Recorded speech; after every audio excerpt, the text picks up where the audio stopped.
You know, if you look at the spreadsheets of a struggling company, the problem is usually like blindingly obvious. Oh, yeah, definitely. You can spot it right away. Right. You've got red ink in the margins, missed quarterly targets, maybe the sudden spike in people quitting. It's very tangible. Yeah, the numbers tell the whole story. Exactly. But what happens when those spreadsheets look absolutely perfect? Right.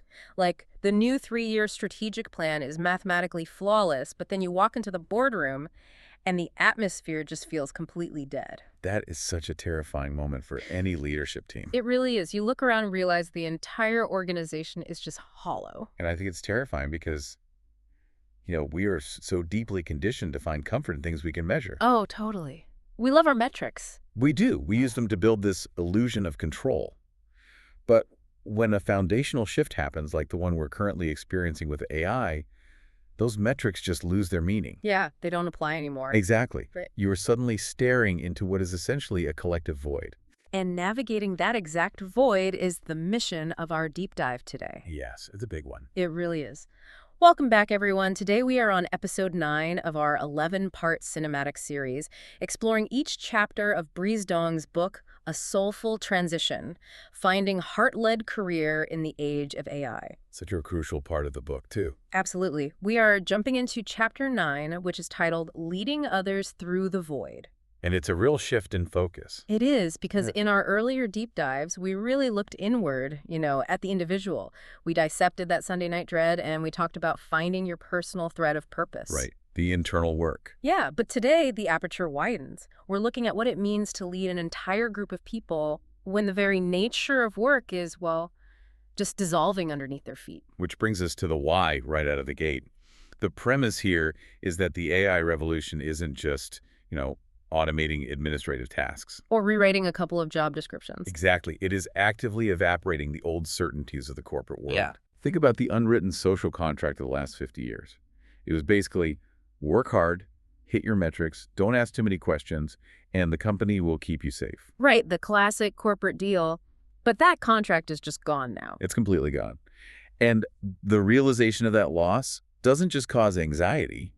It creates this massive systemic identity crisis across the whole organization. You really see it manifest in those giant all-hands meetings. Oh, yes. The ones packed with hundreds of people, but they have absolutely zero vitality. Just dead air. Or you watch a massive new initiative launch with all this high-gloss momentum, and then it just quietly loses its life force within 3 months. It loses its prana, as the book calls it. So we are speaking directly to you today. Whether you have chief or VP in your title, or you're just the person on your team that others naturally look to for guidance. Yeah, the unofficial leaders. Exactly. How do you hold the hands of your team when they are teetering on the edge of all this uncertainty, especially when the system demands that you act completely invulnerable? That tension, that demand for invulnerability, is where the real damage happens. Yeah, let's get into that. Because before you can even help your team, you have to confront the hidden toll this exacts on you. The book talks about this dynamic called the glass wall. The loneliness of the crown, right? Exactly. It's this profound isolation. As you move up, people stop bringing you the unvarnished truth. Right, they start bringing you their projections instead. Yes. They hand you their anxieties, their need for a savior, their career hopes.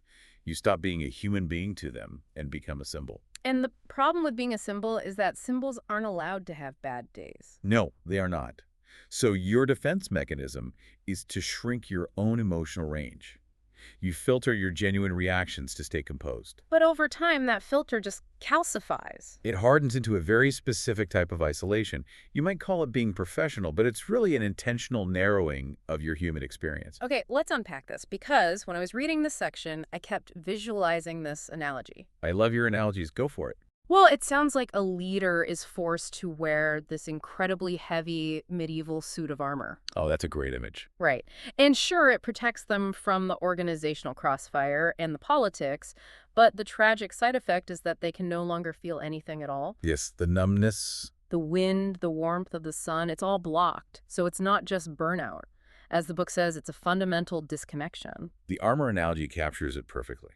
And in the age of AI, that specific disconnection is really dangerous. Because you can't anchor your team if you're cut off from your own humanity. Exactly. If you betray your own soul, you can't possibly hold space for hundreds of terrified people. Which brings us to the concept of moral injury. The hidden wound of the boardroom. But wait, how is moral injury different from just being really stressed out? Stress is just having too much to do and not enough time. Moral injury is much deeper. It happens through small accumulating compromises. So it's not usually one big dramatic betrayal of your values. Rarely. It's more like staring at a spreadsheet and approving a decision that you know harms families. Or staying silent in the meeting when the truth is inconvenient. Or, and I bet a lot of people relate to this, looking at your exhausted team who are working weekends and framing it as inspiring resilience just to hit a target. Yes. Individually, your rational brain excuses it. You say, well, it's just business. But neurologically, those compromises compound. They erode your soul. Exactly. Leaders end up highly successful but feeling completely dislocated. They don't recognize themselves in the mirror anymore. So unbuckling that armor is the absolute prerequisite for leading anyone through this void. It is step one. But that brings up a massive dilemma. If that old armor is hurting us, what stance should a leader actually take when everyone is freaking out about AI? The text pulls a brilliant framework from systemic coaching for this. It defines the stance as a formula. Love equals seeing plus space minus judgment. Okay, I love a formula, but we need to translate that out of coaching speak. Yeah. Let's start with seeing. What are we looking at? Seeing means looking for the hidden architecture. Instead of just fixing symptoms, you acknowledge the whole picture. Like, if two departments are fighting, it's not just a personality clash. Right. It's a systemic stress response. Yeah. You just acknowledge it and say, the river flows this way right now. And what about space? That sounds a bit like stepping back, which feels weird when your team is panicking. It's about being the thermostat, not the thermometer. Okay, explain that. Think of the firefighter analogy from the book. A firefighter cares deeply, but they maintain professional distance so they don't panic. If they panic, everyone dies. So a thermometer just tells you it's 100 degrees and everyone freaks out, but the thermostat actually cools the room down? Exactly. You regulate yourself to anchor them. Okay, that brings us to minus judgment.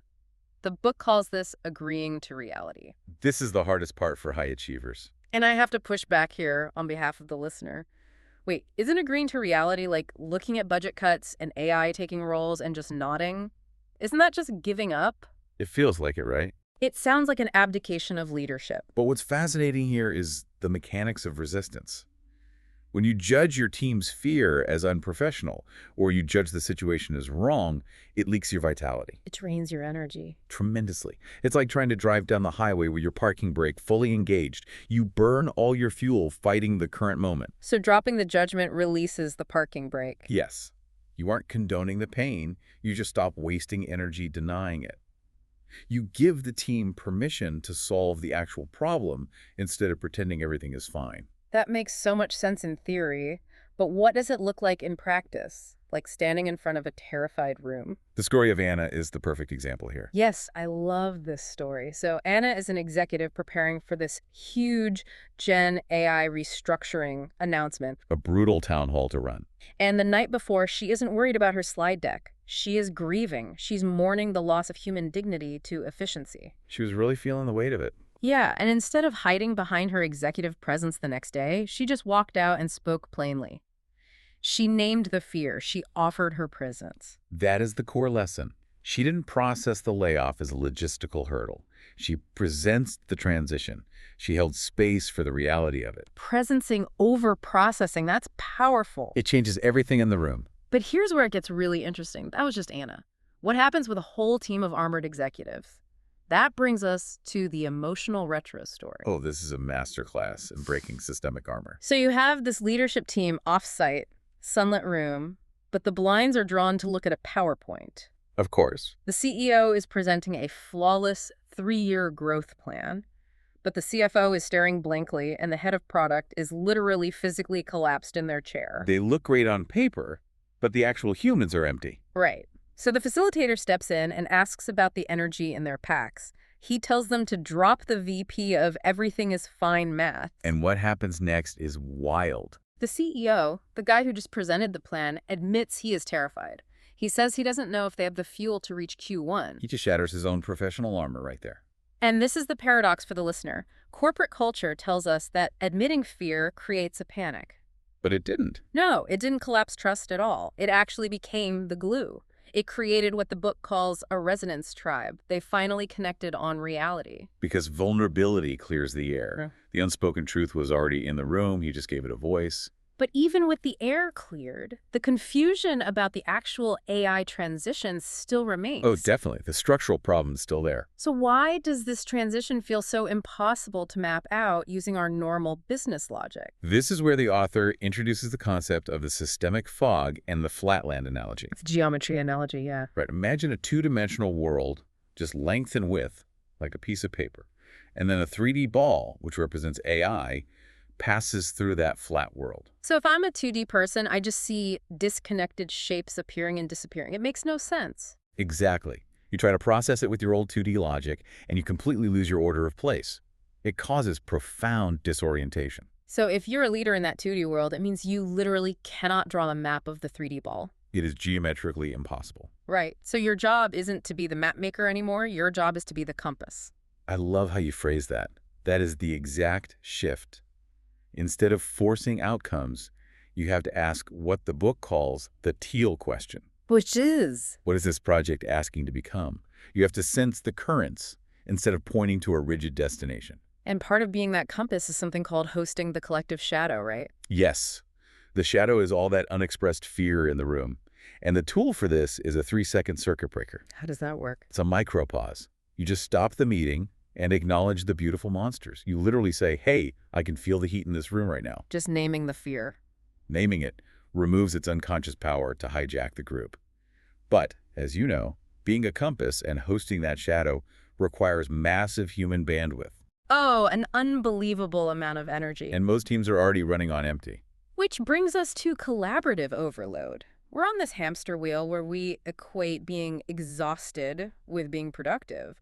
We fill our capacity to 110%. And it's completely unsustainable. The author looks at the Okinawan principle of hara-hachi-bu for this. The eating principle, right? Eating until you're only 80% full. Exactly. Applied to team calendars, leaders have to fiercely protect 20% of the day as white space or hang time. Because you can't get complex insights when you're back-to-back all day. You just can't. Okay, so what does this all mean for the listener? Because if I go to my boss and say, I'm giving my team 20% of their day back to do nothing, I'm going to get fired on the spot. Well, if we connect this to the bigger picture, you aren't doing nothing. This is the sunset strategy. Okay, tell me about the sunset strategy. You perform what's called the robot trash can ritual. You actively take those rote, high-volume administrative tasks and you hand them over to AI. So you're clearing the desk. Yes. And then you pivot the marketing of your team's value. You stop selling speed and volume, and you start selling wisdom and synthesis. You shift to high-context projects. Right. You become essentialists. You stop competing with the machine on volume and compete purely on human value. That is a massive shift for a whole department. And to pull that off, the leader has to have some way to protect their own identity under all that pressure. They absolutely do. And the workbook section gives a great practical tool for this, the 10-second systemic reset for the boardroom. Walk us through how to do this. So, before you walk into a high-pressure meeting, you imagine physically taking off your job title like a name badge and leaving it outside the door. Like an identity detox. Exactly. You tell yourself, I'm going to use this title today to get things done, but I am not this title. So it creates the psychological distance. If the project hits a roadblock, the title might take a hit, but the person is safe. Yes, you stay grounded. Because ultimately, as the machine processes the past, the human leader has to sense the future. You become the anti-algorithm. Asking, how are we doing, instead of, what's the status update? Precisely. Wow. So to summarize all of this for you listening today, you don't need to magically rescue your people from the void. You just need to walk with them through it. You are a vast, conscious space, not a machine to be optimized. That is the heart of it all. It really is. And I want to leave you with a final thought to mull over as you head back into your own boardrooms. Oh, this is a good one. If AI eventually takes over all the processing and traditional management tasks, will the future of corporate leadership look less like being an executive and more like being a spiritual guide? What actually happens to our workplaces when the absolute most valuable thing you bring to the office is simply your awake, unapologetically human presence? It completely redefines the job. It really does. Take that thought with you today. Thanks for joining us on this deep dive, and we'll see you next time.